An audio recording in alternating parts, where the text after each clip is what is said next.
অধ্যাপক doctor M A Aziz, নির্বাচনী ব্যবস্থা, নির্বাচন কমিশন গঠন, ভোট আলোচনার প্রয়োজন আছে কি? যে ধন্যবাদ আপনাকে, ধন্যবাদ এসএ টিভির দর্শক শ্রোতাকে, ধন্যবাদ আজকের বিজ্ঞ আলোচকবৃন্দকে।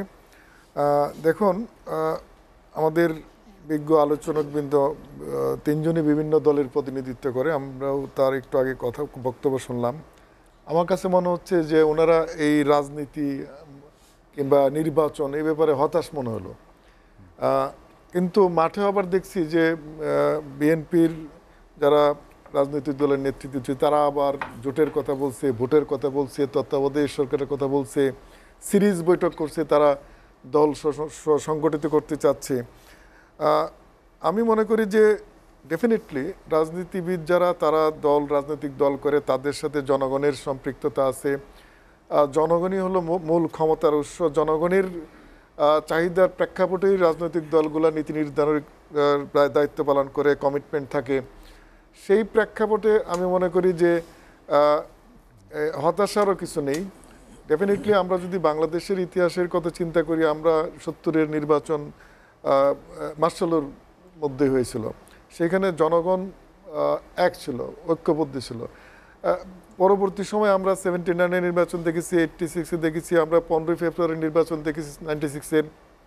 এই জায়গাগুলোতে জনগণ যারা রাজনৈতিক দল করে তাদেরকে নিয়ে, জনগণকে নিয়ে তারা রাইট এস্টাবলিশ করার চেষ্টা করে, তারা ভোটাধিকারের চেষ্টা করে। 96-এর ভোটের আবাতের আন্দোলন আমরা দেখেছি যে কিভাবে আন্দোলন করে এই ফেয়ার ইলেকশন, তত্ত্বাবধায়ক সরকারের কনসেপ্ট আমরা দেখেছি। সেই ক্ষেত্রে হ্যাঁ, জোটের আমাদের দেশের রাজনীতির সংস্কৃতি আছে, জোট হয়, ঐক্যবদ্ধ হয়, সমমনা দল কিংবা ইলেকশন ইস্যুতে করে এগুলো।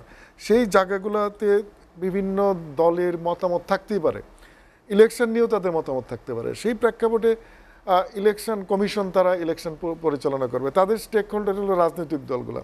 সেই জায়গায় তারা রাজনৈতিক দল ইলেকশন কমিশনেতে বসে তাদের মতামত দিতেই পারে। আমরা 2006-এর ওই সময়ের আমরা দেখেছি আন্দোলনের প্রেক্ষাপটে বাংলাদেশ আওয়ামী লীগ নির্বাচন কমিশনের 23 দফা নির্দেশনা দিয়েছিল সংস্কারের কিংবা তাদের প্রস্তাবনা। এখন যদি তারা আন্দোলনের ইলেকশনের প্রেক্ষাপটে তারা মনে করে যে তাদের কিছু মতামত থাকতে পারে, ডেফিনেটলি ইলেকশন কমিশনের সাথে তারা বসতে পারে, তাদের মতামত দিতে পারে। কিন্তু এটা বাস্তবতা যে দেশের যে সংবিধান আছে, সংবিধানের সেই প্রেক্ষাপটেই ইলেকশন হবে, এটাই বাস্তবতা। তাদের সংস্কারের প্রস্তাব থাকতেও পারে, সেটা ইলেকশন কমিশন। আপনি একটি কথা বললেন যে হতাশ, সবাই হতাশার কথা ব্যক্ত করেছেন। এই ধরনের আসলে আশা জাগানোর মতো কি আছে? তেমন ডেফিনেটলি আশা জাগানোর মতো আছে। এই কারণেই রাজনীতিবিদরা যদি হতাশ হয়, রাজনৈতিক দল যদি হতাশ হয়, আজকে 18-এর নির্বাচনের কথা বলা হচ্ছে। 18-এর নির্বাচন আমরা এক একজন এক এক দৃষ্টিভঙ্গিতে দেখি। 18 নির্বাচন আমি মনে করি এর আগের 2 টেনেরে যে এই দেশের যে উন্নয়ন হয়েছে এবং সেই উন্নয়নের মানুষ পুরস্কার দিয়েছে বাংলাদেশ আওয়ামী লীগের দলকে, কিংবা এর আগে আমরা 14 সালের পরে জ্বালাও পোলাও যে আন্দোলন সংগ্রাম দেখেছি, সেই আন্দোলনের সংগ্রামের দাঁত বাঁধা জবাব দিয়েছে ইলেকশনের মাধ্যমে। সুতরাং দৃষ্টিভঙ্গি ভিন্ন, বিভিন্ন জন বিভিন্ন দৃষ্টিভঙ্গিতে দেখে। তো আমি মনে করি যে বর্তমান সরকারের টানা 3বার ক্ষমতা থাকার অবস্থায় যে দেশের যে আর্থসামাজিক মানুষের যে উন্নয়ন, সাধারণ মানুষের ভাগ্য পরিবর্তনের জন্য তো রাজনৈতিক দলগুলো দেশ পরিচালনা আসে।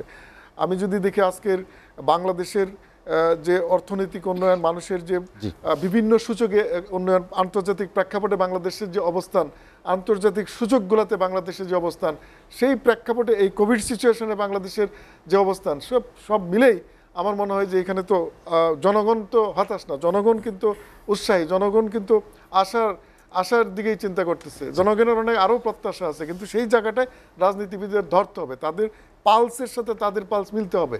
সেই পালস না বুঝলে তো তাদের সাথে গ্যাপ হয়ে যাবে জনগণের সাথে। ডক্টর এম এ আজিজ, আমরা একটা বিরতি নিব।